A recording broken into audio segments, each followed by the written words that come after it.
My name is Victoria Hayes. And the night I told my family I was completely broke, they abandoned me within 30 minutes. Flushed heartbreak. My mother suddenly stopped answering my calls. My brother cancelled dinner plans immediately. Even my own sister whispered, "You're going to become a burden." I sat in my car crying outside my parents' house while the people I loved most locked their doors emotionally and financially. But my husband, he wasn't surprised at all. In fact, before I even told them the truth, he looked me directly in the eyes and said, "Watch how fast they disappear when they think you have nothing left." And 6 weeks later, my family learned the devastating truth about the woman they threw away too quickly. My name is Victoria Hayes. I grew up in Orange County, California, inside a family obsessed with appearances, status, and money. Everything in our house revolved around success. Luxury vacations, designer brands, perfect social image, especially for my mother. Mom constantly treated life like a competition nobody else knew they entered. Who bought the biggest house? Whose children earned the most money? Which family looked successful publicly? And unfortunately, I became valuable to my family mostly because I was financially successful. By 32, I owned a thriving interior design business in Los Angeles. Celebrity clients, magazine features, luxury projects. To outsiders, my life looked perfect. And honestly, for a while, I believed my family genuinely loved me deeply. Because they always wanted me around. Family dinners, phone calls, weekend invitations. My mother bragged about me constantly. "Victoria is our successful daughter."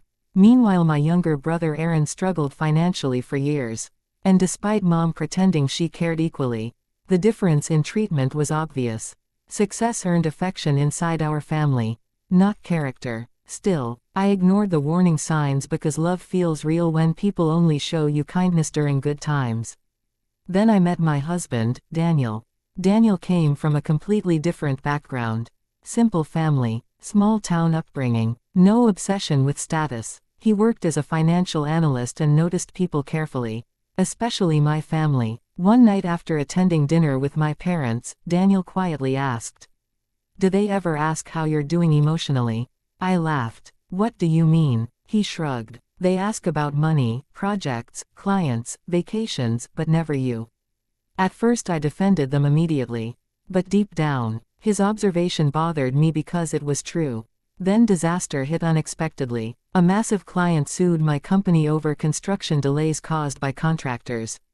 The lawsuit spiraled publicly. Projects collapsed. Investors backed away. Within months, my business began falling apart financially. Legal fees drained savings quickly. For the first time in my adult life, I felt terrified. Eventually Daniel suggested something shocking. "Tell your family you lost everything." I stared at him confused. "What?" He looked strangely calm. "Not because I think you're worthless broke. Because I want you seeing who actually loves you." I hated the idea immediately.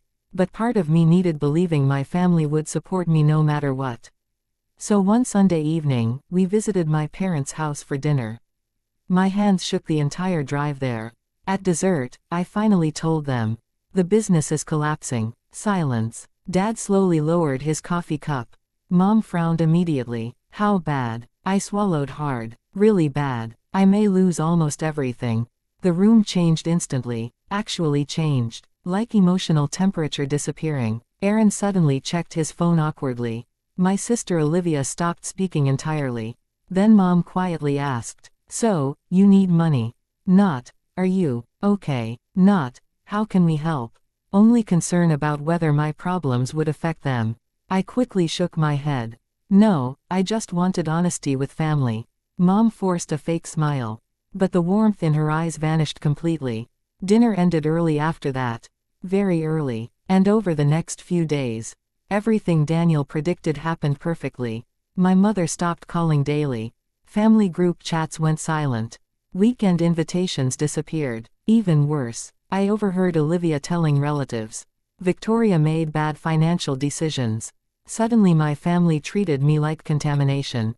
Like failure might spread through contact.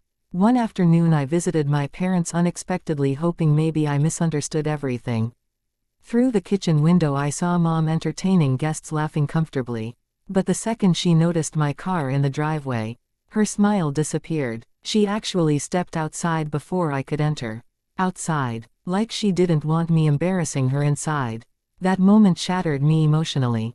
I whispered, "Are you seriously avoiding me?" Mom crossed her arms defensively. "Victoria, people feel uncomfortable around financial drama." Financial drama. I was her daughter. Then came the sentence I'll never forget. "You've changed since losing money." No, I hadn't changed. Their treatment of me did. That night I cried harder than I had in years. Daniel simply held me quietly. Then softly he whispered, "Now you know." And honestly, that truth hurt worse than bankruptcy itself. Over the following month, things became even uglier. Relatives stopped responding completely. Friends connected to family distanced themselves. My mother excluded me from social events. Meanwhile, Aaron suddenly became the promising child because he recently started a successful tech job. The family simply transferred affection toward whoever looked most financially useful. Then something unexpected happened. Daniel revealed a secret he'd hidden intentionally. My business wasn't actually destroyed completely. Yes, we suffered financially. But Daniel quietly protected major investments months earlier after noticing legal risks. Between his planning and private assets, we were still extremely wealthy. We had enough money to live comfortably for decades. I stared at him completely shocked. "You knew." He nodded slowly. "I needed you seeing the truth before it was too late."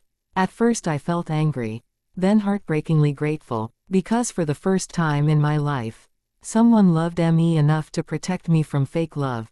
A week later came my mother's massive charity gala. Hundreds attended. Business elites everywhere. And despite everything, Daniel convinced me going there one final time. Not for revenge. For clarity. When we entered the ballroom, several relatives looked visibly uncomfortable seeing us. Apparently everyone still believed I was financially ruined. Mom approached stiffly whispering, "This probably isn't the best environment for you right now." I almost laughed. Then suddenly the event organizer rushed toward me excitedly. "Victoria, we need thanking you publicly before the presentation." Mom blinked confused. "What presentation?" The organizer smiled brightly. "Apparently Daniel and I privately donated $2 million toward women's housing programs through the charity. The largest donation in the event's history." My mother's face lost color instantly. Then during the stage presentation, the host publicly thanked us while giant screens displayed our names. Applause exploded across the ballroom. And for the first time, my family realized I was never truly broke. But honestly, by then something inside me already changed permanently. Because their abandonment revealed exactly how conditional their love really was. After the gala, Mom cornered me privately near the hallway. Tears filled her eyes instantly. "Why didn't you tell us everything?" I stared at her quietly. Then answered honestly, "Because I needed knowing whether you loved me without money." She started crying immediately. But this time, I didn't comfort her. "Because grief caused by your own choices belongs to you." Today I'm 35 years old. My business recovered stronger than before. Daniel and I travel often.